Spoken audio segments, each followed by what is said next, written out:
Hi hello. ഞാൻ ആദ്യമായിട്ടാണ് എൻ്റെ ഒരു ഓൺ വോയിസിൽ ഞാൻ വരുന്നത്.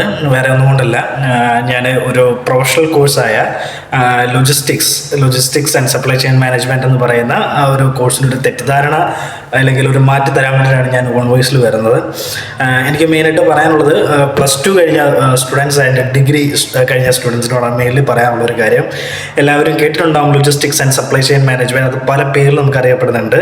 പക്ഷേ എല്ലാവരുടെയും ഒരു തെറ്റിദ്ധാരണയാണ് ലോജിസ്റ്റിക്സ് എന്തോ തൊഴിലാളികളുടെ എന്തോ ജോലികളാണ്, ഇല്ലെങ്കിൽ അത് പഠിച്ചു കഴിഞ്ഞാൽ ജോലി കിട്ടത്തില്ല, അല്ലെങ്കിൽ വെയർ ഹൗസിലാണ് ജോലി എന്നൊക്കെ ഒരു തെറ്റിദ്ധാരണയുണ്ട്.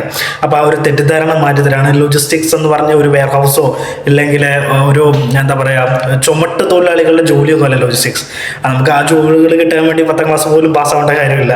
അപ്പോൾ നമ്മുടെ കേരളത്തിനെ സംബന്ധിച്ചിട്ട് അതിനെപ്പറ്റി സ്റ്റുഡൻസിന് ഒരു ധാരണയില്ല, അല്ലെങ്കിൽ ആൾക്കാർക്ക് ഒരു ധാരണയില്ല. അപ്പോൾ അത് പറഞ്ഞു വരുത്തുന്ന ഒരു തെറ്റിദ്ധാരണയാണ്. അതിൻ്റെ ഒരു മറവിൽ പല കാര്യങ്ങളും നടക്കുന്നുണ്ട്. അതുകൊണ്ട് ലോജിസ്റ്റിക്സ് എന്ന് പറഞ്ഞാൽ ഒരിക്കലും ഒരു വെയർ ഹൗസിൽ ഒതുങ്ങുന്ന ജോബുകളോ ഇല്ലെങ്കിൽ ചുമട് എടുക്കുന്ന ജോലികളൊന്നും അല്ല. ഞാൻ ഈ ഒരു ഫീൽഡിൽ വർക്ക് ചെയ്യാൻ തുടങ്ങിയിട്ട് 8+ ഇയേഴ്സായി, 8 വർഷത്തിന് മുകളിലായി ഞാൻ ഈ ഒരു ഫീൽഡിൽ വർക്ക് ചെയ്യാൻ തുടങ്ങിയിട്ട്.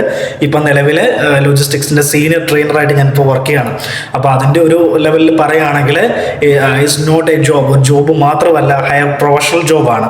ഹയറായിട്ടൊരു പ്രൊഫഷണൽ, വേറെ ഒരു ജോബല്ല. അപ്പോൾ നിങ്ങളെ ഒരു തെറ്റിദ്ധാരണ പറഞ്ഞു വരുന്ന ഒരുപാട് വീഡിയോസ് ഞാൻ ഇൻസ്റ്റയിൽ കാണാറുണ്ട്. അപ്പോൾ അത് അങ്ങനെയല്ല. ഓക്കെ, ബാക്കി നമുക്ക് നെക്സ്റ്റ് വീഡിയോ.